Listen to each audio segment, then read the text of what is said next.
الحمدللہ رب العالمین والصلاة والسلام علی سید الانبیاء والمرسلین قال اللہ تعالی وتبارک فی القرآن المجید والفرقان الحمید بسم اللہ الرحمن الرحیم قل ان کان آباؤکم و ابناؤکم و اخوانکم و ازواجکم وعشیرتکم واموال اقترفتموها وتجارة تخشون کسادها ومساکن ترضونها احب الیکم من اللہ ورسولہ وجہاد فی سبیلہ فتربصوا حتی یاتی اللہ بامرہ واللہ لا یہدی القوم الفاسقین۔ صدق اللہ مولانا العظیم وصدق رسولہ النبی الکریم الرؤوف الرحیم۔ اللہم نور قلوبنا بالقرآن وزین اخلاقنا بالقرآن وادخلنا الجنۃ بالقرآن ونجنا من النار بالقرآن۔ قال اللہ تعالی وتبارک فی شان حبیبہ مخبرا وعامرا ان اللہ وملائکتہ یصلون علی النبی یا ایہا الذین آمنوا صلوا علیہ وسلموا تسلیما۔ الصلاۃ والسلام علیک یا رسول اللہ وعلی آلک واصحابک یا محبوب رب العالمین۔ الصلاۃ والسلام علیک یا رسول اللہ وعلی آلک واصحابک یا راحت العاشقین۔ تمام حمد و ثنا، تعریف و توصیف اللہ جل مجدہ الکریم کی ذات پاک کے لیے، جو خالق کائنات بھی ہے اور مالک شش جہات بھی۔ اللہ جل وعلا کی حمد و ثنا کے بعد حضور نبی اکرم، شفیع امم، رسول محتشم، نبی مکرم، اللہ کے پیارے، امت کے سہارے، رب کے محبوب، دانائے غیوب، مالک رقاب امم، فخر عرب و عجم، والی کون و مکان، سیاہ لا مکان، سید انس و جان، سرور لالا رخاں، نیر تاباں، سرنشین مہوشاں، ماہ خوباں، شہنشاہ حسینہ، تتمہ دوراں، سرخیل زہرہ جمالاں، جلوہ صبح ازل، نور ذات لم یزل، باعث تکوین عالم، فخر آدم و بنی آدم، نیر بطحہ، رازدار ما اوہا، شاہد ما طغا، صاحب علم نشرہ، معصوم آمنہ، احمد مجتبیٰ، حضرت محمد مصطفیٰ صلی اللہ علیہ وسلم کے حضور ناز میں اپنی عقیدتوں، ارادتوں اور محبتوں کا خراج پیش کرنے کے بعد، واجب الاحترام، ذوی الاحتشام، برادران اسلام، السلام علیکم ورحمۃ اللہ وبرکاتہ۔ سورہ توبہ کی آیت نمبر 24 آپ کے سامنے تلاوت کرنے کا شرف نصیب ہوا، اور اسی کے ضمن و ذیل میں کچھ باتیں آپ کے گوش گزار کروں گا۔ اللہ تعالیٰ میری زبان پہ کلمت الحق جاری فرمائے۔ ارشاد فرمایا، کل ان کانا آباؤکم، اے حبیب فرما دو، اے لوگو اگر تمہارے ماں باپ، آبا باپ لیکن طبعاً مائیں بھی شامل ہیں، و ابناؤکم اور تمہارے بیٹے اور ان کے اندر بیٹیاں بھی شامل، و اخوانکم اور تمہارے بھائی بہنیں بھی بھائیوں میں شامل، و ازواجکم اور تمہاری بیویاں، و عشیرتکم اور تمہارا قبیلہ، و اموال اقترفتموہا اور تمہارا کمائی کا مال، و تجارت تخشون کسادہا اور وہ مال تجارت جس پر تمہیں کساد بازاری کا ڈر لگا رہتا ہے، و مساکن ترضونہا اور تمہارے پسندیدہ گھر، احب الیکم من اللہ و رسولہ و جہاد فی سبیلہ، تمہیں اللہ، اس کے رسول اور جہاد فی سبیل اللہ سے زیادہ محبوب ہیں، فتربصوا حتی یاتی اللہ بامرہ، تو پھر اللہ کے فیصلے کا انتظار کرو، واللہ لا یہدی القوم الفاسقین، اور اللہ فاسق قوم کو ہدایت نہیں دیتا۔ وہ 8 چیزیں جن سے انسان کا گہرا تعلق ہے اور فطری طور پہ جن چیزوں سے محبت کرتا ہے وہ اس آیت کریمہ میں گنوا دی گئی۔ تمہارے ماں باپ، تمہارے بیٹے بیٹیاں، تمہارے بہن بھائی، تمہاری بیوی، تمہارا قبیلہ، تمہارے مال، تمہاری تجارت اور تمہارے پسندیدہ بنگلے، یہ 8 چیزیں گنوا کر کہا کہ یہ تمہیں اگر اللہ جل شانہ، اس کے رسول کریم صلی اللہ علیہ وسلم اور جہاد فی سبیل اللہ سے زیادہ محبوب ہیں تو پھر اللہ کے عذاب کا انتظار کرو۔ ان 8 چیزوں کی محبت کی نفی بھی نہیں کی، چونکہ ان چیزوں سے جو انسان کا تعلق ہے وہ فطری ہے، اور فطرت اللہ کی تخلیق کرتا ہے، لہٰذا اللہ تعالیٰ نے انسان کی اس فطرت کو کچلنے کا حکم نہیں دیا۔ ماں باپ سے جو پیار ہے یہ ایک فطرت ہے، ہر بیٹا کرتا ہے، نفی نہیں کی کہ تم ان سے پیار نہ کرو، بلکہ شریعت نے تو ترغیب دی ہے۔ حضور ارشاد فرمایا کہ جو ماں باپ کو محبت کی نظر سے دیکھ لیتا ہے اللہ اسے مقبول اور مبرور حج کا ثواب عطا فرماتا ہے۔ عرض کی حضور اگر کوئی 2 مرتبہ دیکھے، فرمایا 2 حجوں کا ثواب۔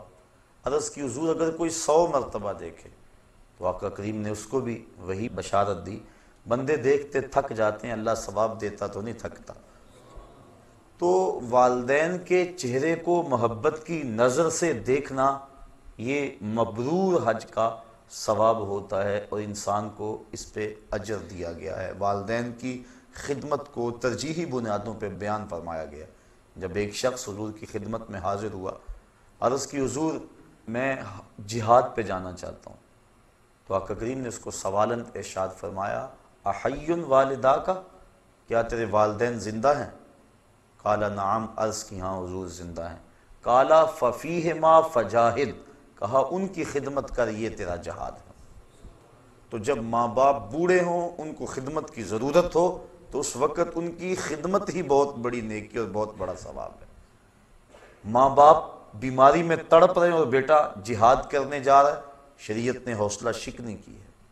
ماں باپ کو بیٹوں کی خدمت کی ضرورت ہے اور وہ تبلیغی چلے پہ جا رہے ہیں، گشت کر رہے ہیں، اسلام نے اس کی نفی کی ہے۔ ماں باپ کو ضرورت ہے، ماں فالج میں گری ہوئی ہے اور بیٹا پیر کے دربار پہ جا کے جھاڑو پھیر رہا ہے، شریعت نے اس کی حوصلہ افزائی نہیں کی۔ کہا احی والدا کا، قال نام، قال ففیہما فجاہد، کہا ان کی خدمت کر، یہ تیرا جہاد ہے۔ تو والدین کی خدمت کی ملازمت ضروری ہے، اور ان کی رضا میں اللہ کی رضا ہے، ان کی ناراضگی میں اللہ کی ناراضگی ہے۔ یعنی اگر انسان والدین کو راضی رکھتا ہے تو اللہ کی رضا کا سبب ہے، اور ان کی ناراضگی اللہ جل شانہ کی ناراضگی کا سبب ہے، اس لیے ان کو راضی رکھنے کا حکم دیا گیا اور تاکید فرمائی گئی۔ حضرت اویس کرنی رضی اللہ تعالیٰ عنہ ماں کی خدمت چھوڑ کر شرف صحابیت سے ممتاز ہونے کے لیے نہیں آئے، لیکن اس کے باوجود حضور کا پیار ملاحظہ ہو کہ آپ اپنی قبا کے بٹن کھول کے یمن کی طرف رخ کر کے کھڑے ہو جاتے ہیں اور فرماتے ہیں مجھے یمن کی طرف سے یار کی خوشبو آ رہی ہے۔ کسی نے کہا حضور وہ اتنا ہی آپ سے پیار کرنے والا ہے جس کا نام آپ لے رہے ہیں، تو وہ آپ کی زیارت کے لیے کیوں نہیں آتا؟ کوئی کہاں سے آ گیا، کوئی کہاں سے آ گیا، اور وہ یمن سے نہیں آ رہا، یمن تو اتنا دور بھی نہیں۔ فرمایا اس کی بوڑھی اور نابینا ماں ہے جس کی خدمت اسے میرے حضور آنے سے روکے ہوئے۔ اور پھر بلکہ صحابہ کو فرمایا اویس بن عامر کو ملنا، اس کی نشانیاں بیان کی، اور فرمایا جب اس سے ملاقات کرو تو میری امت کی بخشش کی دعا کا کہنا۔ یعنی دوسروں کے لیے اس بات کو عملی طور پہ سامنے رکھا کہ جو ماں کی خدمت کرتا ہے اس کی دعائیں قبول ہوتی۔ اور پھر جب حضرت عمر فاروق اور حضرت علی المرتضیٰ حاضر ہوئے رضی اللہ تعالیٰ عنہما اور حضور کا سلام بھی پیش کیا، تو ویسے کرنی تڑپ اٹھے اور بار بار کہتے تھے بتاؤ حضور کے لبوں پہ میرا نام کیسے آیا تھا، کیسے لب کھلے تھے اور کیسے اویس کا لفظ لبوں پہ آیا تھا۔ تو کہا اتنا جو تجھے پیار ہے تو پھر حضور کو ملنے کیوں نہیں آیا، حضور کی زیارت کے لیے کیوں نہیں آیا؟ کہا تم نے میرے رسول کی زیارت کی ہے؟ کہا ہاں ہم تو شام سویرے وہاں رہتے تھے۔ کہا پھر بتاؤ حضور کے جو ابرو تھے یہ جڑے ہوئے تھے یا کھلے ہوئے تھے؟ اب یہ حیرت میں ڈوب گئے، فرمایا مجھے پوچھو جو زیارت کے لیے نہیں گیا۔ کوئی دور سے دیکھتا اسے جڑے ہوئے نظر آتے اور قریب آ کے دیکھتا تو کھلے ہوئے نظر آتے۔ تو جو ماں باپ کی خدمت میں لگا رہتا ہے ثابت یہ ہو رہا ہے وہ حضوری رسول میں رہتا ہے۔ اس لیے شریعت نے ماں باپ کا پیار سکھایا ہے، فطرت ہے، اس کی نفی نہیں کی۔ وَأَبْنَاؤُكُمْ، اور تمہارے بیٹے، گھر میں آنگن میں پھولوں کی طرح بچے کھیل رہے ہوں، اور شام جب بندہ گھر پلٹتا ہے اور بچوں کو کھیلتے ہوئے دیکھ کر اس کی طبیعت میں خوشی کا آنا فطری بات ہے۔ اولاد سے پیار یہ اللہ تعالیٰ نے ماں باپ کے سینے میں رکھ دیا۔ ماں کے سینے میں وہ تڑپتی ہوئی ممتا اور محبتوں کے امٹتے ہوئے وہ جذبات رکھے کہ دنیا پر اس قدر محبت اور پیار جتنا ماں کو اولاد کے ساتھ ہے اتنا کسی کو نہیں دیا گیا۔ تو یہ فطرت ہے، اور اسلام فطرت کے خلاف جنگ نہیں کرتا، تو نفی نہیں کی گئی اس کی، بلکہ آقا کریم نے حضرت امام حسن رضی اللہ تعالی عنہ کا منہ چوما۔ ایک عربی کھڑا تھا، اس نے اس منظر کو دیکھا تو عرض کی حضور اپنی اولاد کا اس طرح آپ منہ بھی چوم لیتے ہیں؟ تو آقا کریم نے جواباً ارشاد فرمایا، اللہ نے تیرے دل سے رحم چھین لیا ہو تو میں کیا کروں۔ تو والدین کا اولاد کے ساتھ پیار یہ فطری ہے، اور اسلام نے اس کی نفی نہیں کی، بلکہ اولاد کی تربیت میں مشغول ہو جانا نفلی عبادت سے بہتر ہے۔ مصلی بچھا کے نوافل پڑھنے سے یہ بہتر ہے کہ اولاد کو آداب دین سکھائے جائیں، ان کو بتایا جائے بیٹا نماز اس طرح پڑھنی ہے، کوئی آئے تو سلام یوں کرنا ہے، مہمان کے ساتھ یوں حسن سلوک کرنا ہے، یہ چیزیں ان کو پڑھانے کے لیے بیٹھ جانا یہ نفلی عبادت میں مشغول ہونے سے بہتر ہے تربیت اولاد۔ تو شریعت نے والدین کے لیے اولاد کی محبت کی نفی نہیں کی۔ وَإِخْوَانُكُمْ، اور تمہارے بھائی اور بہنیں۔ تو بھائی بہنوں کا جو تعلق ہے وہ بھی ایک فطری ہے، ایک چار دیواری اور ایک چھت تلے انہوں نے پرورش پائی ہوتی ہے، ایک ماں کی گود میں کھیلے ہوتے ہیں، ایک باپ کی شفقتیں ان کو میسر رہی ہوتی ہیں، ایک چولہے پہ بیٹھ کے چپاتیاں کھاتے رہے اور آپس میں محبت کا اظہار کرتے رہے ہیں۔ تو جو ان کا پیار ہے وہ مثالی ہونا چاہیے۔ اگر آلائشیں پیدا نہ ہو تو اس سے بڑا اور رشتہ دوستی کا اور محبت کا اور کون ہو سکتا ہے۔ یہ تو بدقسمتی ہے ہمارے دور میں کہ یہ جو شریکہ برادری پتہ نہیں کہاں سے آ گئی۔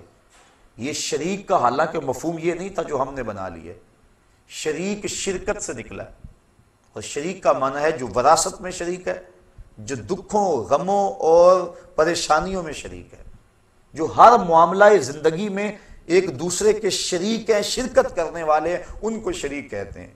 لیکن اب ہم نے شرکت کا مفہوم یہ بنا لیا ہے جو دوسرے پہ طاق رکھیں، دوسرے پہ نظر رکھیں اور اس کی دولت سے، اس کی عزت سے، شہرت سے جلیں، اس کو شریک کہتے ہیں۔ ہم سکی بیٹی کی شادی رچائیں تو یہ فکر لاحق ہو جاتی ہے کہ اگر کھانا کم پڑ گیا، مہمان زیادہ آ گئے، بارات بے تحاشا آ گئی، تو اگر کھانا کم پڑ گیا تو شریکوں کی نظر پڑ گئی تو یہ اس بات کو ایشو بنا لیں گے اور اس بات کا تمسخر اڑائیں گے، تذلیل کریں گے۔ بندہ اپنے دوستوں سے نہیں ڈر رہا ہوتا، ان قریبی رشتہ داروں سے ڈر رہا ہوتا ہے، حالانکہ انہوں نے تو پردہ ڈالنا تھا، یہ خود بھوکے رہ لیتے لیکن عزت کی پاسبانی کرتے، لیکن یہی تنقید میں ہے اور بندہ ان سے ڈرتا ہے۔ تو جو شریکہ برادری کا ہم نے مفہوم بنا لیا ہے یہ ہمارا خود ساختہ ہے، اور یہ دور نبوی سے دوری کے سبب سے ہے، ورنہ جس قدر پیار والے یہ رشتے ہیں، جس قدر الفت اور جس قدر قربت کے یہ رشتے ہیں، دکھوں دردوں غموں میں یہ شریک ہیں اور یہ معاملات کے اندر قریب ہیں، کوئی اور نہیں ہو سکتا۔ تو یہ ایک پیار ہے اور یہ پیار فطری ہے، اسلام نے اس کی ترغیب دی ہے، اس کی نفی نہیں کی۔ حضور کی خدمت میں ایک شخص حاضر ہوا، اس نے اپنے بھائی کی شکایت کی کہ ہم دونوں بھائی اور اکٹھے ہیں، یہ کمائی نہیں کرتا اور کمائی میں کرتا ہوں۔ تو اس نے اس انداز کے ساتھ اپنے بھائی کی سستی پر اور اپنے کمانے پر اپنے بھائی کی شکایت کی۔ اب آقا کریم نے فرمایا ہو سکتا ہے کہ تجھے اس کے صدقے سے رزق مل رہا ہو۔ تو اب دیکھیے یہ لوگوں کو آپس میں جوڑنے والی باتیں ہیں، اور انسان جب اس انداز سے سوچنے لگ جائے تو یقیناً اس کے اندر برکت ہی برکت ہوتی ہے۔ لیکن آج ہمارے سوچنے کے زاویے ہی اور ہو گئے ہیں۔ بڑا بھائی ساری زندگی چھوٹے بھائیوں کو پالتا ہے، ان کو کاروبار سیٹ کر کے دیتا ہے، ان کی شادیاں کرتا ہے، اور جب وہ خود کمانے لگ جاتا ہے تو پھر اس کے دل میں شیطان یہ بات ڈال دیتا ہے، لو اس کے تو اتنے بچے ہیں اور سارے ہمارے اخراجات اکٹھے ہیں، اور ہم کماتے ہیں برابر کا، اور اس کے افراد خانہ زیادہ ہیں لہذا خرچات اس کے زیادہ ہیں، ہمیں الگ ہو جانا چاہیے۔ الگ لوگ ہوتے آئے ہیں، میں اس کی نفی نہیں کر رہا اور نہ شریعت نے اس کی نفی کی ہے، لیکن ایسی چھوٹی سوچیں یہ کم از کم ایک مسلمان کو زیبا نہیں ہے۔ تو بھائیوں کا پیار مثالی ہونا چاہیے، شریعت نے اس کی ترغیب دلائی ہے۔ وَأَزْوَاجُكُمْ، اور تمہاری بیویاں۔ بیوی پاؤں کا جوتا ہوتی ہے، یہ زمانہ جاہلیت کی باتیں ہیں، اسلام نے اس کی نفی کی ہے اور بیوی کو محبوبہ کی مسند پہ بٹھایا ہے۔ حضرت سیدہ عائشہ صدیقہ رضی اللہ تعالی عنہ کو حمیرہ کہہ کے حضور پکارتے تھے، حضرت خدیجۃ الکبریٰ کا کثرت سے تذکرہ کرتے، بلکہ حضرت عائشہ صدیقہ رضی اللہ تعالی عنہ فرماتی ہیں ایک دن مجھ سے نہ رہا گیا اور میں نے کہہ دیا حضور آپ اس بوڑھی عورت کا تذکرہ نہیں چھوڑتے، بڑھاپے کی وجہ سے جس کے ہونٹوں کے گوشے سرخ ہو چکے تھے۔ تو فرمایا عائشہ مجھے خدیجہ کے بارے میں تکلیف نہ دو، جب پورے مکے نے میرا انکار کیا تھا تو اس نے میرا اقرار کیا تھا، میں اس کا تذکرہ کبھی نہیں چھوڑ سکتا۔ فرمایا اس کے بعد پھر کبھی بھی میں نے ان کے بارے میں کوئی بات نہیں کی تھی۔ اور حضرت خدیجۃ الکبریٰ نے جب آخری وقت حضور سے چادر مانگی تو آقا کریم نے پوچھا کہ خدیجہ بتاؤ تو صحیح چادر کیا کرنی ہے؟ تو انہوں نے عرض کی حضور میرا وقت آخر ہے اور میری آرزو ہے کہ اس چادر سے مجھے کفن دیا جائے۔ اب بیوی سے بڑھ کر خامند کو کون جاننے والا ہوتا ہے؟ اب بیوی کہہ رہی ہے کہ میرے سرتاج کی، میرے خامند کی اگر چادر مجھ کو مل جائے تو میری نجات کے لیے یہ چادر ہی کافی ہے۔ یہ حضور کی عظمت پر کتنی بڑی دلیل ہے۔ اب حضور علیہ السلام جواباً کیا فرمایا؟ آقا کریم نے فرمایا خدیجہ تو نے تو چادر مانگی ہے، لو اردت جلدی لا آتیتک، اگر تو میری جلد بھی مانگتی میں وہ بھی اتار کے دے دیتا۔ حقوق نسواں کی بات کرنے والے کائنات کے اندر کوئی ایسی مثال تو لائیں کہ آقا کریم نے بیوی کو جس عزت کی مسند پہ بٹھایا اور کہا لو اردت جلدی لا آتیتک، تو یہ حضور کا ہی کمال ہے۔ تو اسلام نے بیوی کو محبوبہ کی مسند پہ بٹھایا، بلکہ نکاح سے قبل ترغیب دی، فانکحوا ما طاب لکم من النساء، عورتوں میں سے جو تم کو بھا جائے اس کے ساتھ نکاح کر لو۔ یعنی ترغیب نکاح میں بھی اس بات کو مد نظر رکھا گیا تاکہ تمہاری محبت کا رشتہ مستحکم رہے۔ تو یہ شریعت نے ترغیب دی، محبوبہ کی مسند پہ بٹھایا، نفی نہیں کی۔ تو یہ کہ پیار ہے، تو اس پیار کو فطری طور پہ جو قلبی تعلق ہوتا ہے اسلام نے اس کو تقویت دی ہے، نفی نہیں دی، گھروں کو ٹوٹنے سے بچایا ہے۔ فرمایا اگر بیوی کی کوئی بات تمہیں ناگوار گزرے تو کوئی ایسی عادت بھی تو ہوگی جو اچھی ہوگی، تم اس ناگوار کو نہ دیکھو، اس اچھی عادت کو دیکھو۔ تو جب انسان اس طرح سوچنے لگ جائے گا تو پھر گھر ٹوٹنے نہیں پائیں گے بلکہ گھر جڑے رہیں گے۔ تو اسلام نے ان کی محبت کے لیے مختلف ذرائع اختیار کیے تاکہ ان کا آپس میں پیار رہے۔ وَعَشِيرَتُكُمْ، اور تمہارے قبیلے، خاندان، جو برادریاں ہیں، برادریوں کی اسلام نے نفی نہیں کی، بلکہ یہ تعارف اور پہچان کے لیے مختلف برادریاں ہیں، لیکن تفاخر کے لیے نہیں ہیں۔ ہمارے دیہاتوں میں یہ جو چودھری کمی کا تصور ہے، اسلام نے اس کی بنیادی طور پہ نفی کی ہے۔ کسی غریب، امیر، گورے، کالے اور دولت کی بنیاد پر جو ہے وہ تقسیم ہم نہیں کر سکتے۔ ان اکرمکم عند اللہ اتقاکم، تم میں سے اللہ کے نزدیک عزت والا وہ ہے جو زیادہ متقی ہے۔ برادریاں تفاخر کا باعث نہیں ہیں بلکہ یہ پہچان کے لیے، عرفان کے لیے۔ شریعت نے مساوات کا درس دیا ہے۔ حضور علیہ السلام نے جب اعلان نبوت کیا اور نبوت کا نور گھر گھر پہنچا تو حضرت اسود، اللہ اکبر، حضور کی خدمت میں حاضر ہوئے۔ یہ اسود کہتے ہیں عربی میں کالے کو، سخت کالے رنگ کے تھے اور کوئی شخص ان کو اپنے پاس بٹھانے کے لیے تیار نہیں تھا۔ ایک غلام دوسرے کالے رنگ کے، انتہائی جو ہے وہ رنگت میں سیاہی، عرب میں سب سے کالے رنگ کے یہ شخص تھے۔ عرض کی حضور اگر میں اسلام لاؤں تو مجھے کیا ملے گا؟ فرمایا جو ابو بکر و عمر کو ملا وہی تمہیں ملے گا، جو حقوق و فرائض ان کے ہوں گے وہی حقوق و فرائض تیرے ہوں گے، اور اگر جس صف میں وہ کھڑے ہوں گے اسی صف میں تو کھڑا ہوگا، اور اگر اتفاق سے تو پہلے آ جائے اور بعد میں آئے تو اگلی صف میں کھڑا ہوگا، وہ پچھلی صف میں کھڑے ہوں گے۔ کوئی اتھارٹی نہیں ہے کسی کے پاس کہ تجھے اگلی صف سے اٹھا کر پچھلی صف میں کر دیں کہ تو کالا ہے، تو غلام ہے، تیری رنگت میں سفیدی نہیں ہے، تو سرخ رنگ کا مالک نہیں ہے۔ یہ اسلام کا دیا ہوا نظام ہے، یہ اسلام کا دیا ہوا مساوات کا درس ہے۔ تو برادریاں، قبیلے، ان سے انسان کا تعلق ہے لیکن تفاخر کے طور پہ نہیں بلکہ پہچان کے لیے ہیں، تو ان سے جو انسان کی رغبت ہے، اپنی برادری سے جو انسان کی اپنائیت ہے، اسلام نے اس کی نفی نہیں کی، یہ ایک فطری بات ہے، انسان رجحان رکھتا ہے۔ وَأَمْوَالُ اقْتَرَفْتُمُوهَا، اور تمہارے کمائی کے مال، شریعت نے اس کی بھی نفی نہیں کی کہ تم مال نہ کماؤ۔ یہ بعض شخصیات یا تنظیمات یا مختلف فکر و فلسفہ دینے والے اس بات کی بڑے زور سے نفی کرتے ہیں کہ مال نہیں ہونا چاہیے، جبکہ شریعت اسلامیہ میں اس کی اس انداز سے نفی نہیں ہے۔ کسی ملک کی یا فرد کی یا قوم کی اگر معیشت ہی نہیں ہے تو وہ قوم کس طرح ترقی کی راہیں حاصل کر سکتی ہے؟ آج آپ دیکھتے ہیں کہ چائنا سپر پاور بننے جا رہا ہے، کیا وجہ ہے؟ صرف اس کی معیشت کو استحکام ہے۔ جب کسی قوم کی معیشت درست ہوگی اور مستحکم ہوگی تو وہ قوم آگے بڑھ جائے گی، اور اس دور کا سب سے بڑا بمپ معیشت ہے۔ اگر کسی قوم کی معیشت نہیں ہے، چاہے اس کے پاس ٹیلنٹ جتنا مرضی موجود ہے، جتنے مرضی اس کے پاس صلاحیتیں موجود ہیں، اس قوم کو کبھی بھی رہنما نہیں مانا جاتا۔ تو معاش ہر دور کے اندر عزتوں کا سبب رہا ہے، معاش کی وجہ سے کسی کو معزز جاننا، اس کی نفی کی گئی ہے، لیکن ہر دور میں تقریباً رہا یہی ہے کہ جس کے پاس دولت کی کثرت ہوتی ہے اس کی رائے کو معتبر سمجھا جاتا ہے اور وہی قیادت کا اہل سمجھا جاتا ہے۔ تو اس لیے معاش پہ قبضہ ہونا اور معیشت کا مستحکم ہونا یہ ضروری ہے، اسلام نے اس کی نفی نہیں کی ہے۔ دنیا بھی بہتر ہو، آخرت بھی بہتر ہو۔ شاید میں نے کسی درس میں عرض بھی کیا تھا کہ ایک شخص حضور کی خدمت میں حاضر ہوا اور اس کی حالت سخت کمزور تھی، جس طرح چوزا کمزور ہوتا ہے اس طرح وہ کمزور تھے۔ حضور نے اس صحابی کو دیکھ کر فرمایا کہ تیری یہ حالت کیا ہوئی؟ تو اس نے عرض کی حضور میں نے اللہ سے ایک دعا مانگی کہ جو دکھ، تکلیفیں، اذیتیں، عذاب آخرت میں میرے مقدر کے ہیں وہ دنیا پہ آ جائیں تاکہ میں دنیا سے فارغ ہو کے آخرت میں صاف ہو کے جاؤں۔ بظاہر بڑی خوبصورت دعا تھی، لیکن حضور نے اس کو اس دعا پر داد نہیں دی۔ فرمایا تو نے یہ کیوں کہا کہ جو دکھ آنے ہیں آخرت میں نہ آئیں اس کے حصے کے دنیا پہ آ جائیں؟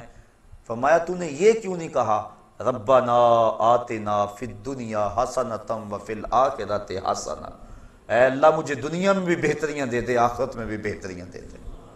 تو بندہ مومن دو جہانوں کی بہتریاں مانگتا ہے، یہ نہیں یہاں دب کے ہی رہیں، امریکہ کے تھلے لگ کے رہیں یہی ہمارا مقدور ہے، یہ مسلمان کا مزاج نہیں ہے۔ بلکہ مسلمان کا مزاج کیا ہے؟ هو الذی ارسل رسولہ بالہدی ودین الحق لیظہرہ علی الدین کلہ، اللہ نے رسول کو حق کے ساتھ مبعوث کیا ہے تاکہ یہ دین تمام دینوں پہ غالب آ جائے۔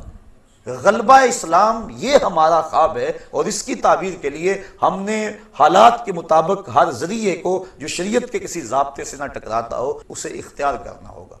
لہٰذا اگر مال کی نفی کی جائے تو زکوٰۃ کہاں ہوگی؟ اگر مال کی نفی کر دی جائے تو حج پر جو استطاعت کی شرط ہے وہ پھر کس کھاتے میں جائے گی؟ اس لیے یہ ذہن دینا قوم کو، یہ سوچ دینی کہ جو ہے وہ مومن کا کیا تعلق مال سے، تجارت سے، کاروبار سے، یہ مسلمانوں کو کمزور کرنے والی بات ہے۔ اور بطور حوالہ میں آپ کے سامنے برطانیہ کی نو آبادیاتی وزارت کا جاسوس مسٹر ہیمفر، جس نے سلطنت عثمانیہ کو توڑنے کے لیے اہم کردار ادا کیا ہے، اس کی یادداشتیں اب مرتب ہو کے چھپ کے آ گئی ہیں، مارکیٹ میں دستیاب ہے۔ سلطنت عثمانیہ کو اس جاسوس نے اس پر محنت کی اور اس کے لیے اس نے بڑا ورک کیا، اور اس حکومت کو توڑنے کے لیے اقبال بھی چیخا تھا، دیکھ مسجد میں شکست رشتہ تسبیح شیخ اور بت کدے میں برہمن کی پختہ زناری بھی دیکھ، چاک کر دی ترک نادان خلافت کی قبا، سادگی مسلم کی دیکھ اوروں کی عیاری بھی دیکھ۔ تو وہ جو مسٹر ہیمفر تھا جس نے کام کیا برطانوی نوآبادیاتی وزارت کے جاسوس کے طور پہ یہاں عرب میں، تو اس نے بیان کیا اپنی یادداشتوں کے اندر کہ مجھے 15-16 پوائنٹس پہ کام کرنے کا کہا گیا اور اس پہ میں نے کام کیا۔ ان میں سے 2 چیزیں یہ تھیں کہ مسلمانوں کو یہ ذہن دینا کہ تمہارا کاروبار اور تجارت سے تعلق نہیں ہے، تم اللہ والے لوگ ہو، تسبیح پکڑو اور کسی حجرے میں بیٹھ جاؤ۔ یہ چیز راسخ کرنی تاکہ قوم کا زیادہ حصہ اس سمت آ جائے اور قوم مفلوج ہو جائے۔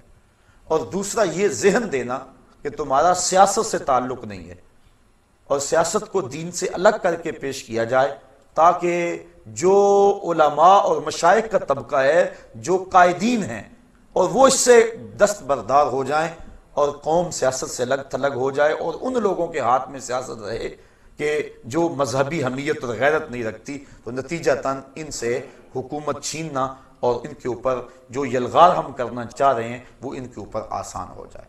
تو وہ کہتا ہے مجھے ان 16-17 کاموں میں سے 2 کام یہ سونپے گئے تھے، اور اس نے پوری شدت اور پوری محنت کے ساتھ اس پہ کام کیا کہ مسلمانوں کو ذہن دیا جائے کہ تمہارا تجارت سے کیا غرض، کاروبار سے کیا غرض، اور تمہارا سیاست سے کیا غرض، تم سیاسی نہیں ہوتے ہو۔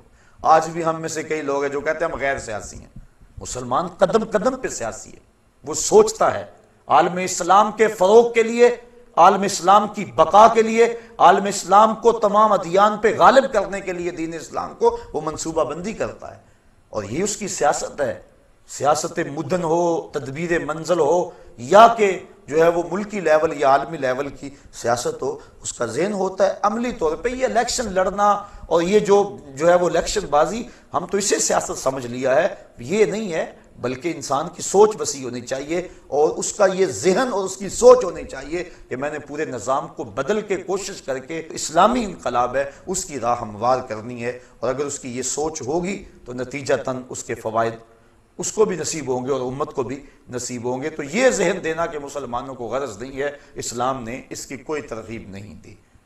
تو کہا وَأَمْوَالُ نِقْتَرَفْتُمُوهَا، تمہاری کمائی کے مال کماؤ، زیادہ زیادہ کماؤ، لیکن شرط لگائی حلال کماؤ، حرام کا ایک پائی پیسہ بھی تمہارے قریب نہ آنے پائے۔ شرط لگائی تمہاری دولت دولت قارون نہ ہو، دولت عثمان ہو۔ یہ نہیں ہے کہ ہمسائے میں غریب تڑپ رہا ہو اور تم اپنی دولت پہ سانپ بن کے بیٹھے رہو، اس کی نفی کی گئی ہے۔ لہٰذا دولت کی کثرت کی نفی اسلام کے اندر موجود نہیں ہے۔ آگے فرمایا وَتِجَارَةٌ تَخْشَوْنَ كَسَادَهَا، اور وہ تمہاری تجارت جس پر تمہیں کساد بازاری کا ڈر لگا رہتا ہے، گھاٹے کا دھڑکا لگا رہتا ہے، اور وہ دھڑکا ہی انسان کو منصوبہ بندی کرنے کا ذہن دیتا ہے، اور اس کے نتیجے کے اندر انسان کاروباری طور پہ آگے بڑھتا ہے۔ وَمَسَاكِنُ تَرْضَوْنَهَا، اور تمہارے وہ گھر جن کو تم پسند کرتے ہو۔ اپنا گھر، اپنی چار دیواری، یہ بہت بڑی دولت اور بہت بڑی نعمت ہے۔ حضور نے ارشاد فرمایا جس کو 3 چیزیں مل گئیں یہ اس کی خوش بختی سے ہے، اچھا گھر، اچھی سواری اور اچھی بیوی۔ یہ جس کو 3 چیزیں مل جائیں یہ اس کی خوش بختی سے ہے، اور اگر کسی کو یہ 3 چیزیں نہ ملیں تو یہ اس کی بدبختی سے ہے۔ تو اچھا گھر یہ انسان کی آرزو ہے، تو ان سے پوچھو جو کرائے پہ رہتے ہیں، جب مالک مکان کہتا 8 دن کے اندر اندر گھر فارغ کرو، اور جوان بچیاں اب کدھر جائے، آگے مکان مل نہیں رہا، یہ اس سے کوئی پوچھے کہ وہ کس حال میں ہوتا ہے، تو اسلام نے نفی نہیں کی۔ ہاں گھر ضرورت کے لیے ہو، تفاخر کے لیے نہ ہو، احساس لوگوں کو دینے کے لیے، اپنی ٹھاٹ باٹ کا اظہار کرنے کے لیے، اس کی نفی کی۔ گنبد نما مکانوں کی تعمیر کو شریعت میں ناپسند کیا گیا، لیکن آسودگی کا گھر، ضرورت کا گھر، اس کا حساب نہیں ہوگا، لیکن جو ضرورت سے زائد ہوگا اس کا حساب ہوگا۔ 3 چیزوں کا حساب نہیں ہوگا، ستر عورت کے لیے جو کپڑا پہنا جاتا ہے، دوسرا ضرورت کا مکان، اور تیسرا بھوک کے وقت کھانا اور پینا۔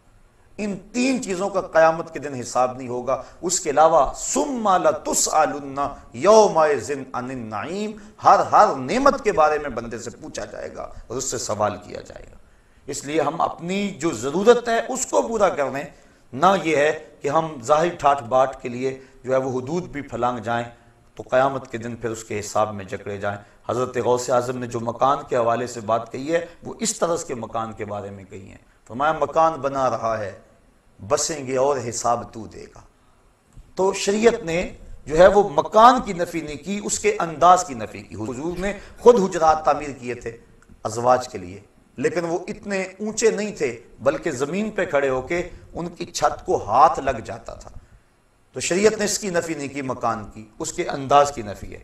اب فرمایا یہ 8 چیزیں تمہیں محبوب ہے، دوبارہ سن لیں۔ قُلْ إِنْ كَانَ آبَاؤُكُمْ وَأَبْنَاؤُكُمْ وَإِخْوَانُكُمْ وَأَزْوَاجُكُمْ وَعَشِيرَتُكُمْ وَأَمْوَالٌ اقْتَرَفْتُمُوهَا وَتِجَارَةٌ تَخْشَوْنَ كَسَادَهَا وَمَسَاكِنُ تَرْضَوْنَهَا، تمہارے ماں باپ، تمہارے بیٹے، تمہارے بھائی، تمہاری بیویاں، تمہارے مال، تمہاری تجارت تمہارے پسندیدہ بنگلے اور تمہارے قبیلے، یہ 8 چیزیں احب الیکم تمہیں زیادہ محبوب ہیں، من اللہ و رسولہ و جہاد فی سبیلہ فتربصوا حتی یاتی اللہ بامرہ، اگر اللہ اس کے رسول کریم اور جہاد فی سبیل اللہ سے تمہیں یہ 8 چیزیں زیادہ محبوب ہیں تو پھر فرمایا اللہ کے عذاب کا انتظار کرو، اور اللہ فاسقوں کو ہدایت نہیں دیا کرتا۔ اب ان 8 چیزوں سے جو تعلق ہے اور محبت کا جو رشتہ فطری ہے، اسلام نے اس کی نفی کیے بغیر موازنہ کا حکم دیا کہ تم ایک پلڑے میں ان 8 چیزوں کی محبت رکھ لو اور ایک پلڑے میں اللہ اور اس کے رسول کریم کی محبت کو رکھو، جہاد فی سبیل اللہ کی محبت کو رکھو، اور پھر وزن کرو۔ اگر جہاد فی سبیل اللہ، رسول کریم اور اللہ جل شانہ کی محبت کا پلڑا وزن پہ ہے اور یہ اس مقابلے میں کوئی حیثیت نہیں رکھتی 8 چیزیں، تو پھر تشکر کے سجدے کرو کہ مالک کی کرم نوازی ہو گئی۔ لیکن اگر یہ چیزیں آگے ہوں اور اللہ اس کے رسول اور جہاد فی سبیل اللہ یہ پیچھے چلے جائیں تو پھر اللہ فرماتا ہے میرے عذاب کا انتظار کرو۔ اب میں اور آپ نے اپنے آپ کو اپنے ضمیر میں خود عدالت لگا کے ترازو گاڑ کے ہم دیکھ سکتے ہیں کہ ہم کس سمت ہیں اور ہمارا وزن کس پلڑے میں جاتا ہے۔ زبان سے دعویٰ کر لینا، کہہ لینا یہ آسان کام ہے، لیکن جب کبھی انسان کو آزمائش کا موقع انسان پر آئے اس وقت اس کی پرکھ ہوتی ہے۔ اقبال کہتا ہے جہاں میں تو کسی دیوار سے نہ ٹکرایا، کسے خبر کہ تو سنگ خارا ہے یا کہ زجاج۔ جب تک تو دیوار سے نہیں ٹکرائے گا کیسے پتا چلے گا کہ تو سخت پتھر ہے یا کہ شیشہ ہے؟ جب دیوار سے ٹکرائے گا تو پتا چلے گا کہ تو کیا ہے، شیشہ ہے یا پتھر ہے۔ جب تک بندہ امتحان گاہ میں نہیں آتا اتنی دیر تک تو نہیں پتا چلتا، جب امتحان گاہ میں آتا ہے اس وقت پتا چلتا ہے کیا ہے۔ ویسے تو ہر چمکتی چیز سونا نظر آتی، لیکن جب ٹکسالی میں ڈالا جائے پھر پتا چلتا ہے سونا ہے یا پیتل ہے۔ اب میں اور آپ امتحان گاہ میں اپنے آپ کو کھڑا کر کے دیکھیں کہ اس وقت جب مصیبت بن جائے، ایک طرف اللہ اس کے رسول اور جہاد فی سبیل اللہ ہوں اور دوسری طرف یہ رشتے ہوں اور موازنہ کرنا پڑ جائے، اس وقت ہم کس سمت ہوتے ہیں۔ ایک سادی مثال لے لیتے ہیں، شادی کا موقع تھا، افراد خانہ نے کہا اتنی دیر تک مزہ تو نہیں آئے گا جتنی دیر تک نیم برہنہ لباس میں رسم حنا کے نام سے بے حیائی کا مظاہرہ نہیں ہوگا۔ اب بندہ پریشان ہو گیا، کیا کروں؟ ایک تو وہ ہیں جو پریشان ہی نہیں ہوتے، وہ تو موازنہ ہی نہ کرتے، چھوڑو ان کی۔ بندہ پریشان ہو گیا، اب کیا کروں؟ بیٹیاں کہہ رہی ہیں، بیٹوں کی بھی رائے یہی ہے، بیوی بھی اسی پلڑے میں وزن دیتی ہے۔ بوڑھی ماں سے پوچھا، باپ سے پوچھو نا کیا کریں؟ بیٹا بچوں کی بات ماننی پڑتی ہے، نیا زمانہ آ گیا، ہم تو پرانے ہو گئے۔ اب برادری نے بھی کہا کہ تو الگ ہونا برادری سے، یہ تو سب کے رسوم و رواج ہے، تو کو الگ نہیں آیا ہے۔ مال بھی سر اٹھاتا ہے کہ اتنی دولت نمائش کب ہوگی، اتنے بڑا تجارتی نیٹ ورک وہ بھی سر اٹھایا اندر سے اس نے بھی، بھائیوں نے بھی یہی کہا، رشتہ داروں نے بھی یہی کہا۔ یہ جو سارے 8 کے 8 رشتے تھے یہ ایک سمت کھڑے ہو گئے اور دوسری سمت سورہ نور کی آیتیں کھڑی ہو گئیں۔ خبردار اگر عورت گھر کی دہلیز میں اتنے زور سے قدم رکھے کہ اس کے پاؤں میں پڑے ہوئے پازیب کی چھنکار باہر گلی میں گزرتے ہوئے غیر مرد کے کانوں تک پہنچے، شریعت نے اس پہ بھی قدغن لگا دی۔ رسول کریم کی حدیث آ کھڑی ہوئی، ربا قاسیات آریات یوم القیامہ، بہت ساری عورتیں جو لباس پہنتی تھیں لیکن قیامت کے دن برہنہ اٹھائی جائیں گی، کیونکہ ان کا لباس ان کے اعضاء کا ساتر نہیں ہوگا بلکہ ان کے اعضاء کی نمائش کا سبب ہوگا۔ قیامت کے دن ان کو برہنہ اٹھایا جائے گا۔ یہ سارے حکم ایک سمت اور یہ سارے رشتے ایک طرف، اب بندہ درمیان میں کھڑا ہے۔ اب پتا چلے گا نا کہ وہ زبان سے جو دعویٰ عشق رسول کرتا تھا، محبت الہی کا جو دعویٰ کرتا تھا، جو پیار کا دعویٰ کرتا تھا، اللہ اس کے رسول سے محبت کا دم بھرتا تھا، اب وہ کس سمجھ جاتا، اس کا وزن کس پڑے میں جاتا ہے۔ اگر وہ کہتا ہے کہ اب کیا کروں جی، مجبور ہوں، حالات ایسے ہیں، کوئی مانتا نہیں ہے، اور وہ بھی اس راہ کا مسافر بن گیا، تو ہم سمجھیں گے یہ زبانی جمع خرچ تھا۔ دعویٰ عشق رسول صرف زبان تک محدود تھا، اندر نہیں اترا عشق اس کے۔ اور اگر اس نے کہا میاں تیرے سارے رشتوں کو میں نے راضی کیا، تو کہتا تھا اگر ماموں ناراض رہا تو شادی کا مزہ نہیں آئے گا، چونکہ ماں کے چہرے پہ اداسی ہوگی۔ میں ساری رات ہاتھ جوڑ جوڑ کے اس کو منایا کہ نہیں، اگر چچا ناراض رہے تو لطف نہیں آئے گا، میں نے اس کو راضی کیا، فلاں ناراض رہا تو لطف نہیں آئے گا، میں نے سب کو راضی کیا، ہاتھ جوڑ جوڑ کے منایا، اور میں نے تیرے سارے رشتوں کو منا دیا، اور کیا گنبد خضرا کا مکین ناراض ہو جائے؟ بھلا ہو سکتا ہے کہ میں شادی میں حضور کو ناراض کر لوں، اللہ اس کے رسول کو ناراض کر لوں؟ تو یہ کبھی نہیں ہو سکتا۔ وہ ڈٹ کے کھڑا ہو گیا، جب یہ ڈٹ کے کھڑا ہو گیا اللہ کے فرشتے بھی نازل ہوئے اور اس پر مدد ہوئی، اور یہ سارے پلٹ کے اس کی سمت آ گئے، اس کو سرخروئی بھی ملی، عزت بھی ملی، اور اللہ اس کے رسول کا ساتھ اور رسول کی محبت بھی نصیب ہوئی۔ یہ تھا اس کا امتحان۔ لیکن اگر اس امتحان میں وہ کامیاب اور بامراد نہ ہوا تو پھر وہ زبان سے جمع خرچ کے علاوہ کچھ نہیں تھا۔ 2-4 مرتبہ اس آیت کو پڑھ لیں اور اس کا ترجمہ پڑھ لیں اور اپنے کچھ ترازو میں رکھ کے تولیں کہ ہم کہاں کھڑے ہیں اور اس آیت کے تقاضے کیا ہیں۔ کہا اگر تم نے ان رشتوں اور نعتوں کو اللہ، اس کے رسول اور جہاد فی سبیل اللہ سے زیادہ محبوب جانا تو فرمایا فَتَرَبَّصُوا حَتَّى يَأْتِيَ اللَّهُ بِأَمْرِهِ، پھر اللہ کے فیصلے کا انتظار کرو۔ اب اس کا فیصلہ کیا ہے؟ اللہ تعالیٰ کا فیصلہ کیا ہے جس کا انتظار کرنے کو کہا گیا؟ اس بات کو مبہم رکھا گیا، یعنی اس بات کو واضح نہیں کیا گیا کہ اللہ کے عذاب کی صورت کیا ہوگی۔ ہم سمجھتے ہیں آسمان سے پتھر اتریں تو یہی عذاب ہے، کسی کا گھر لٹ جائے تو یہی عذاب ہے، آسمان سے آگ برسے تو عذاب ہے، لیکن اللہ اگر کسی کے دل سے اپنی یاد چھین لے تو یہ عذاب نہیں ہے۔ وہ ایک شخص تھا، بڑا نام تھا اس کا، اچانک عیسائی ہو گیا۔ لوگ علماء بالخصوص اس کے پاس پہنچے تاکہ اس کو سمجھائیں کہ عیسائیت کی کس قدر نے تجھے متاثر کیا اور اسلام سے تو کیوں دور ہو گیا۔ اس نے جو واقعہ سنایا، پرانی بات ہے، اس نے کہا کہ میں ایک دن ٹھنڈے پانی سے وضو کیا، بڑی مشکل سے وضو کیا، مصلی پہ کھڑا ہوا میرا وضو جاتا رہا، لیکن مجھے دوبارہ طاقت نہیں تھی، یعنی سستی ایسی تھی کہ دوبارہ وضو کرنے کے لیے نہ جا سکا، اور میں بے وضو ہی کھڑا نماز پڑھتا رہا، لیکن ڈرتا بھی رہا کہ میں نماز کی توہین کر رہا ہوں، سجدوں کی توہین کر رہا ہوں، مصلی رسول کی توہین کر رہا ہوں، میرے اوپر کوئی اللہ کا عذاب نازل نہ ہو جائے۔ میں نماز پڑھتا بھی رہا اور اس ڈر میں بھی رہا۔ ساری نماز مکمل ہوگی، جب سلام پھیرا اتنے وقت تک میرے اوپر کوئی عذاب نہیں آیا تھا۔ میں نے کہا اسلام تو دین ہی سچا نہیں ہے۔ میں نے اسلام کو چھوڑا اور عیسائیت کو قبول کر لیا کہ میں نے توہین کی، مصلی رسول کی، اور میرے اوپر کوئی عذاب نہیں آیا، لہٰذا اسلام دین سچا نہیں۔ یہ تھا میرے عیسائی ہونے کا سبب۔ تو علماء نے کہا تو سمجھتا ہے میرے اوپر عذاب کوئی نہیں آیا، اس سے بڑا عذاب اور کیا ہو سکتا ہے؟ اللہ نے اپنا دین چھین لیا، اس سے کیا بڑا عذاب ہو سکتا ہے؟ اس نے اپنا دین چھین لیا تجھ سے۔ تو اب ذرا غور کیجئے، اللہ کسی سے اپنا دین چھین لے اور توفیق حق سلب کر لے تو اس سے بڑا عذاب کیا ہو سکتا ہے؟ تو اب فرمایا اگر تم ان رشتوں کو، ان چیزوں کو، ان 8 چیزوں کو اللہ جل شانہ، اس کے رسول کریم اور جہاد فی سبیل اللہ سے زیادہ محبوب جانو گے، فتربصوا، پھر انتظار کرو، حتی یاتی اللہ بامرہ، کہ اس کا فیصلہ آ جائے۔ آگے فرمایا واللہ لا یہدی القوم الفاسقین، اللہ فاسق قوم کو ہدایت نہیں دیتا۔ کیا مطلب؟ وہ ہدایت کے جو اسباب ہیں ان سے صرف نظر کر جاتے ہیں۔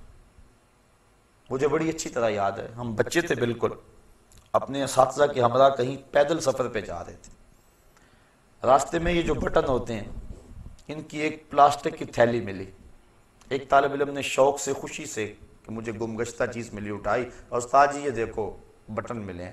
مان لگے بیٹا پھینک دو، مال لکتا ہے 6 ماہ تک کہاں اس کا مالک تلاش کرتے پھرو گے۔ بٹن پھینک دیے گئے، لیکن استادوں نے ٹھنڈی آ بھری۔ ہم نے پوچھا کیا ماجرا ہوا؟ مان لگے سمجھے نہیں اس کی تعبیر کیا ہے؟ کہا ہم تو نہیں سمجھ پائے، بٹن مل گئے پھینک دیے، کسی کے گر گئے ہوں گے۔ فرمایا بیٹا نہیں، ایسا نہیں ہے، بلکہ ہمیں تنبیہ کی گئی ہے کہ اپنے گریبان میں جھانک کے دیکھو۔ یہ جو ہمیں راستے سے اچانک بٹن ملے ہیں تو اس کا مطلب یہ ہمیں تنبیہ کی گئی ہے کہ ذرا اپنے گریبان میں جھانک کے دیکھو۔ تو جب کسی کو ہدایت ملتی ہے تو ایسے معمولی واقعات سے مل جاتی ہے، اور جب ہدایت نہیں ملتی، 1,00,000 انسان زمین میں دھنس گیا، ملبے اوپر آ گئے اور وہی قبریں بن گئی، پہاڑ ٹکرائے، پلازے کے پلازے زمین میں جذب ہو گئے، اور موت کا وہ جھٹکا، اس کی کھٹک ہمارے مکانوں، ہمارے محلوں اور کوٹھیوں تک بھی پہنچی۔ ایک جھٹکا اور لگ جاتا ہمارا بھی وہی حال ہونے والا تھا۔ لیکن اتنے انسانوں کی چیخیں، سسکیاں، آہیں، رونا، اور ان کا قبر میں بے گور و کفن اور جنازے کے بغیر دفن ہو جانا، یہ ہمارے ہلانے کے لیے کچھ سبب نہ بنا، اور ہم جہاں تھے وہیں رہے، پوری قوم ایک انچ بھی نہ سرک سکی اپنی جگہ سے۔ تو جب انسان اللہ، اس کے رسول اور جہاد فی سبیل اللہ سے جو ہے ان رشتوں کو ترجیح دیتا ہے، اللہ فرماتا ہے ایک تو میرا عذاب کا انتظار کرے، دوسرا ان فاسقوں کو پھر اللہ ہدایت نہیں دیا کرتا۔ بڑے بڑے سامان ہدایت کے آ جائیں لیکن وہ اس سے عبرت نہیں لیتے، بلکہ وہ اسی طرح زندگی گزارتے رہتے ہیں۔ ہم دیکھیں کہیں ایسا تو نہیں ہے کہ ان بدلتے ہوئے حالات کے باوجود بھی ہم عبرت کی راہوں پہ نہیں آ رہے، کہیں ایسا تو نہیں کہ ہمارے یہ رشتے اللہ اس کے رسول سے کہیں محبت میں زیادہ تو نہیں ہیں۔ ہم ضرور اپنے آپ کو دیکھیں، سوچیں، اس پہ تفکر کریں۔ صحابہ کی تو زندگی دیکھیے، ایک صحابی حضور کی خدمت میں حاضر ہوا، بیٹھا، سلام لیا، آقا نے جواب نہیں دیا، بڑا پریشان ہوا، عرض کی حضور مجھ سے کون سی غلطی ہو گئی کہ آپ نے میرے سلام کا جواب نہیں دیا؟ حضور کا ناراض ہو جانا صحابہ پر قیامت سے کم نہیں تھا۔ سورہ توبہ اٹھاؤ، حضرت کعب بن مالک سے ناراض ہو گئے حضور، غزوہ تبوک میں یہ 3 سال پیچھے رہ گئے تھے۔ سورہ توبہ میں تفصیلی واقعہ موجود ہے، اللہ ارشاد فرماتا ہے زمین وسیع ہونے کے باوجود ان پر تنگ کر دی گئی۔ کہتے ہیں میں حضور سے سلام لیا، حضور جواب نہ دیا، میں صحابہ کی طرف آیا، انہوں نے منہ پھیر لیے، بڑا پریشان ہوا، گھر آ گیا کہ بیوی سے جا کے کہانی سناؤں گا، لیکن بیوی دوسری سمت منہ کر لیا، میں نے بولا، اس نے بات نہ کی۔ میں نے کہا تجھے کیا ہوا؟ کہا سنا ہے اللہ کے رسول تجھ سے نہیں بولتے۔ اجڑ گیا، دل اجڑ گیا، بچے بھی نہیں بول رہے۔ کہتے ہیں ایک دن میں بازار سے گزر رہا تھا، مجھے کسی شخص نے کاغذ کا ٹکڑا دیا، میں نے اس کو کھول کر دیکھا تو کسی قبیلے کے سردار کا رکا تھا، اس میں لکھا تھا ہمیں پتہ چلا ہے کہ تیرا نبی تجھ سے ناراض ہو گیا، تو تو بڑا قابل اور باصلاحیت آدمی ہے، تو ہمارے پاس آ جا، ہم تجھے عزت دیں گے، وقار دیں گے، تجھے منصب دیں گے۔ کہتے ہیں کہ مجھے غصہ آیا اور میں نے کاغذ کو ٹکڑے ٹکڑے کر دیے اور رونا شروع کر دیا، میں اتنا برا ہو گیا ہوں کہ دشمن بھی مجھے اپنا سمجھنے لگے۔ اور پھر سورہ توبہ کی وہ آیتیں نازل ہوئیں، بخشش اور مغفرت کا اعلان ان کے لیے آیا۔ تو حضور کا ناراض ہو جانا صحابہ کے لیے قیامت تھا۔ حضور نے سلام نہ دیا، وہ پریشان ہو گیا، عرض کی حضور کون سی میرے سے خطا سرزد ہو گئی؟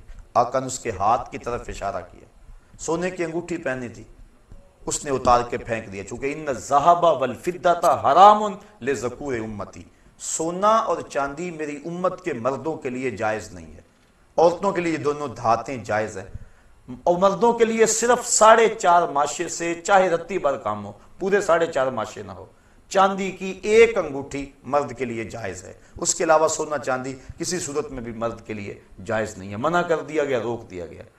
اب اس نے انگوٹھی اتاری اور پھینک دی، حضور نے سلام کا جواب دے دیا، گفتگو ہوتی رہی۔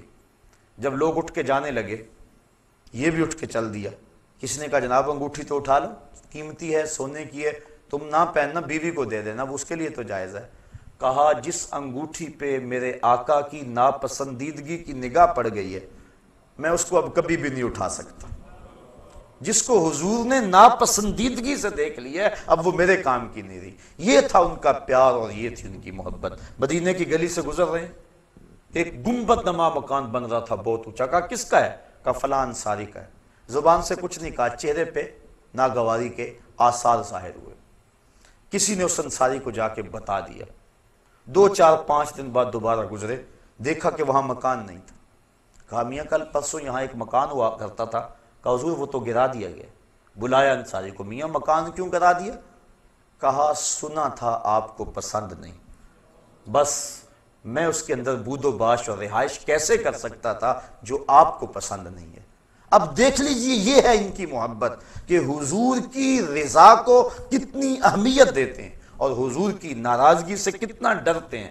میں اور آپ اپنے آپ کو ذرا دیکھیں، ترازو کے ایک پلڑے میں رکھیں، اپنی محبتوں کو ایک پلڑے میں رکھیں، اللہ اس کے رسول کے ساتھ جو محبتیں ہیں ان کو ایک پلڑے میں رکھیں اور پھر وزن کریں۔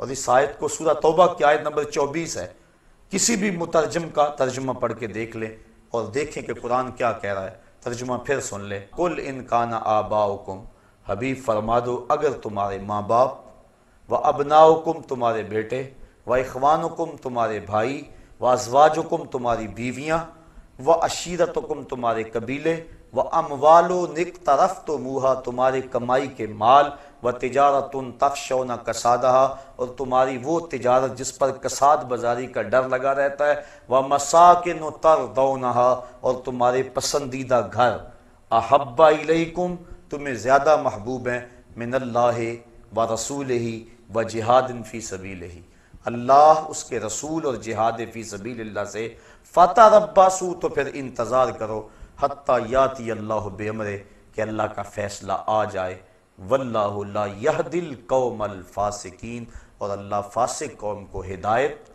نہیں دیا کرتا۔ اللہ قرآن مجید ہماری ہدایت کا ذریعہ بنائے اور ہمیں اس کا فہم، نور اور روشنی عطا فرمائے۔